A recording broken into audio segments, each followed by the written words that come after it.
Hello beta, once again all of you are welcome to our class of English and we are learning our chapter number 9. Chapter number 9 is Bholi. Okay, Bholi, the chapter is written by K.A. Abbas. Okay, so chapter number 9 is Bholi and it is written by K.A. Abbas. Okay, so it's a description of a very little girl Bholi, whose real name is Sulekha. So Sulekha met with problems in her life as she fell off the court when she was 10 months old, and she remained a backward child as some part of her brain got damaged. Second thing, that when she was 2 years old she met with an attack of smallpox and her whole body disfigured. Third thing, that she couldn't learn to speak until she was 5. And fourth thing is that when she learned to speak she stammered badly. That's why everyone made fun of her. So when in their school when in their village a school was opened, then Ramlal, being the representative of government, now had to set an example in front of the Tehsildar to send his daughters to school. So at the suggestion of his wife, he sent Bholi to school.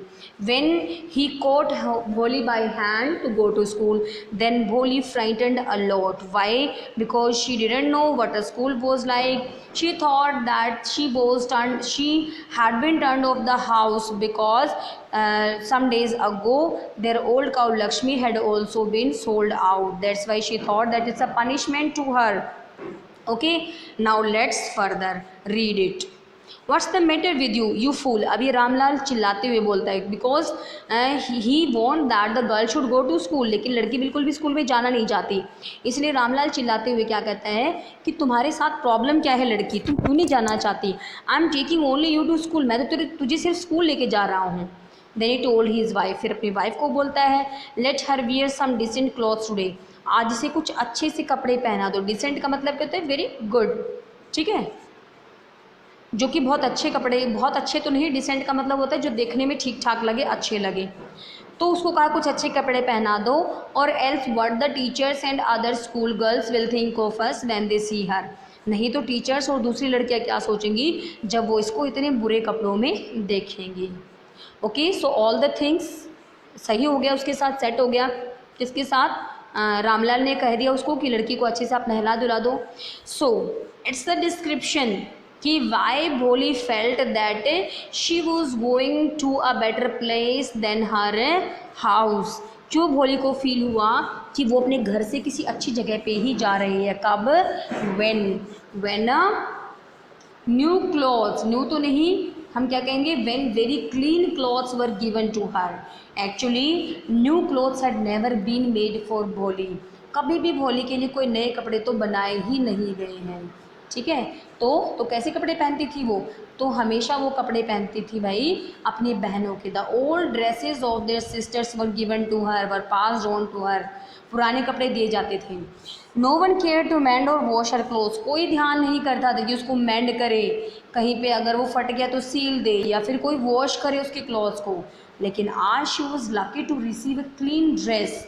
आज वो बड़ी भाग्यशाली थी कि उसको साफ dress मिल रही थी, which had shrunk after many washings, जो कि बहुत बार धोने के बाद सिकुड़ चुकी थी. एंड नो लॉन्गर फिटेड चंपा, और चंपा को बिल्कुल भी फिट नहीं आ रही. चंपा कौन?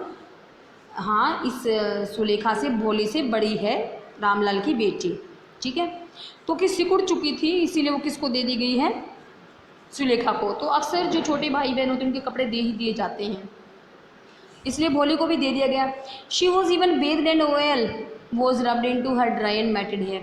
पहली बार उसको अच्छे से नहलाया धुलाया गया है, उसके बालों में तेल रगड़ा गया है जो कि हमेशा सूखे रहते थे, हमेशा मैटेड, मैटेड का मतलब उलझे रहते थे. अनकैम्प्ड होता है उलझना, या फिर क्या होता है मैटेड होना, यानी कि उलझे रहते थे उसके बाल, हमेशा मैटेड रहते थे, अनकैम्प्ड रहते थे, UNKEMPT रहते थे. Only then did she begin to believe that she was being taken to a place better than her home. केवल ये सब चीज़ें देख के ही she realized that she is being taken to a real good place than her home. ये सब देख के उसको एहसास होने लगा कि वास्तव में ही उसे अपने घर से कहीं अच्छी जगह ही लेके जा रहे हैं. Because first time she was given very clean cloth. First time she was bathed properly. Oil was also rubbed into her dry and matted hair. ठीक है, only then she believe that she must be going to a better place, तभी उसको लगा कि कुछ अच्छी जगह जा रहे हैं. So when they reach school, जब स्कूल में पहुंचे हैं, children were already in their classroom, तो बच्चे पहले ही क्लासरूम में पहुंच चुके हैं. रामलाल ने क्या किया, रामलाल ने अपनी बेटी को हैंड ओवर कर दिया हेड मिस्ट्रेस को, और क्या बोले कि अब आपको इसकी देखभाल करनी है. Left alone, the poor girl looked about her with fear-laden eyes. अकेली रह गई बेचारी लड़की, वो डरी हुई आँखों से हर किसी को दिख रही है. Fear-laden eyes का मतलब क्या होता है, डरी हुई. There were several rooms, बहुत सारे कमरे थे वहाँ पे, और हर रूम में लड़कियाँ उसी की एज की, लाइक हर का मतलब उसके जैसी लड़कियाँ, squatted on mats, फर्श पे बैठी थी. कैसे, squatted का मतलब घुटनों के बल बैठी हुई थी. रीडिंग फ्रॉम बुक्स एंड, वो कहते हैं चौकड़ी लगा के बैठी हुई थी. Reading from books and writing on slates, वो कुछ पढ़ रही थी किताब से, वो स्लेट पे भी कुछ लिख रही थी. The headmistress asked Bholi to sit down, headmistress ने भोली को कहा कि तुम भी बैठ जाओ किसी कॉर्नर में एक क्लासरूम में. तो यहाँ तक आ गया है भाई, भोली अपनी क्लास में गई है, ठीक है, उसने क्या क्या देखा है. अब शुरू होता है हमारा नेक्स्ट में कि what did Bholi observe on her first day? How did Bholi feel? तो on her first day of the school, Bholi didn't know what exactly a school was like and what happened there. वास्तव में भोली को नहीं पता था कि school होता क्या है, वहाँ पे क्या होगा, लेकिन वो बड़ी खुश थी. ग्लैड का मतलब क्या होता है, हैप्पी, लेकिन she was very happy. Why, to find so many girls almost are of her own age, अपने जैसी लड़कियों को पा करके वहाँ पे. She hoped that one of these girls might become her friend. उसको ये भी होप थी, ये भी आशा थी कि उनमें से एक लड़की उसकी फ्रेंड बन जाएगी, इसलिए वो बड़ी खुश थी. भोली was not aware of anything about the school, बाकी तो उसको स्कूल के बारे में कुछ पता ही नहीं था. But made her happy was that there were so many girls of her age. तो सिर्फ क्या चीज़ उसको अच्छी लगी कि भाई उसके जैसी बहुत सारी लड़कियाँ वहाँ पे रहती हैं, उसको ये चीज़ अच्छा लगा. She thought that she may find a girl among these girls. उसको लगा कि वो क्या करेगी, अपने जैसी एक लड़की को ढूंढ लेगी, ठीक है, और उसके साथ अब दोस्ती कर लेगी. The teacher who was in the class was saying something to the girls, but Bholi could understand nothing. जो टीचर थी उनकी क्लास में, वो उन लड़कियों को कुछ कह रही थी, लेकिन भोली को तो कुछ समझ ही नहीं आ रहा था. क्यों, क्योंकि till then she has not read even a word, she has not even seen a book, that's why she was not able to understand. She looked at the pictures on the wall, तो जब समझ नहीं आ रहा तो वो इधर उधर देखने लगी. उसकी नज़र पड़ी कहाँ पे, दीवार पे जो तस्वीरें थी उन पे. द कलर्स फैसिनेटेड हर, वो रंग देख के वो बड़ी फैसिनेट हो गई. फैसिनेट का मतलब क्या होता है, अट्रैक्टेड हो गई, ठीक है. तो क्या बताया मैंने, फैसिनेट का मतलब अट्रैक्ट होना, अट्रैक्ट हो गई भोली, ठीक है. क्या देखा उसने कलर्स की फैसिनेशन में, सबसे पहले देखा घोड़ा.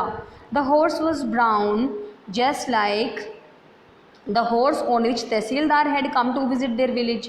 सबसे पहले उसने घोड़े की तुलना की है तहसीलदार के घोड़े के साथ. ये मैं आपसे ये पूछूंगी कि व्हाट डिड भोली observe on her first day of the school. She observe the very beautiful bright colours on the wall which were in the pictures. So first of all she saw the horse which was as brown just like the horse on which tehsildar came to their village. Second, ये तो थी उसकी first observation, किसके बारे में थी बेटा, horse के बारे में थी. सेकंड ऑब्जर्वेशन उसकी होती है गोट के बारे में. Goat was black like the goat of their neighbours, उनके पड़ोसियों की बकरी जितनी काली थी उतनी वो काली. तीसरी ऑब्जर्वेशन वो करती है किसके बारे में, पैरट के बारे में करती हैं. The parrot was green like the parrot she had seen in mango orchard. तो तोता उतना ही ज़्यादा ग्रीन जितना कि मैंगो की ऑर्चर्ड में ग्रीन होता था, यानी कि आम के बाग में था उतना ही ज़्यादा ग्रीन तोता था उसमें. Cow was just like the Lakshmi cow, ये चौथी उसकी क्या थी ऑब्जर्वेशन की, जो गाय थी वो भी उनकी लक्ष्मी जैसी. तो 3-4 उसने ऑब्जर्वेशन की है. एंड सडनली भोली नोटिस, और अचानक से भोली ने क्या नोटिस किया, द टीचर वो स्टैंडिंग बाय हर, कि टीचर तो उसके पास ही खड़ी है, हंस रही है, ठीक है, स्माइल कर रही है. और उसने क्या पूछा टीचर ने, what's your name little one, कि तुम्हारा नाम क्या है, ठीक है. तो क्या भोली बता पाती है नाम, बिल्कुल नहीं, because she has the habit of stammering very badly, that's why she couldn't speak very clearly. She only said बो बो bow and that's all. Then she began to cry and tears flowed from her eyes in a helpless flood. सिर्फ इतना ही बोल पाई, फिर रोने लगी, आंखों से आंसू बहने लगे, अपना सिर नीचे करके बैठी रही कॉर्नर में। She kept her head down as she sat in her corner, no daring to look up at the girls, लड़कियों की तरफ देख भी नहीं पाई, who knew were still laughing at her, क्यों नहीं देख पाई? Why didn't Polly has the dare to look up? Because she thought that she stammered badly and other girls would make fun of her and they were also laughing at her, that's why she has not the dare to look up, इसलिए उसमें इतनी हिम्मत नहीं थी कि वो ऊपर देखे। क्यों? क्योंकि वो हकलाई थी, उसको पता था कि लड़कियां उसका मजाक उड़ा रही होगी। When the school bell rang, all the girls scurried out of the room, यहाँ पे स्कर्ड का मतलब क्या है? hurriedly, very quickly है यहाँ पे स्कर्ड का मतलब, ठीक है? क्या है स्कर्ड का मतलब? वेरी क्विकली, ठीक है? Very quickly all the girls come out of the classrooms when school bell rang, but Bholi didn't leave her classroom, her corner, लेकिन भोली में तो बेचारे में इतनी हिम्मत नहीं थी कि वो इस कॉर्नर को छोड़ दे।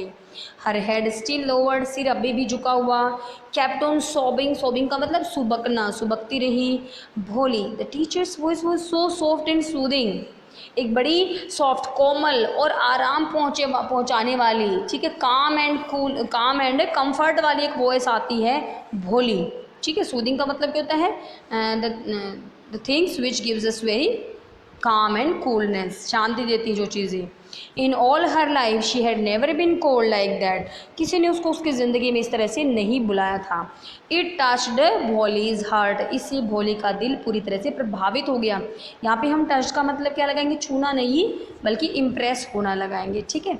तो टच का मतलब हम क्या लगाएंगे? इम्प्रेस होना लगाएंगे। ओके, सो व्हाट इम्प्रेस भोली या what touched Bholi's heart? The teacher's soft and soothing voice encouraged at once Bholi, touched Bholi's heart, because in her life nobody called her in such a soft and soothing way. So let's see उसके बाद भोली के साथ क्या होता है। In the next video we will learn. Till then, thank you very much. Have a nice day.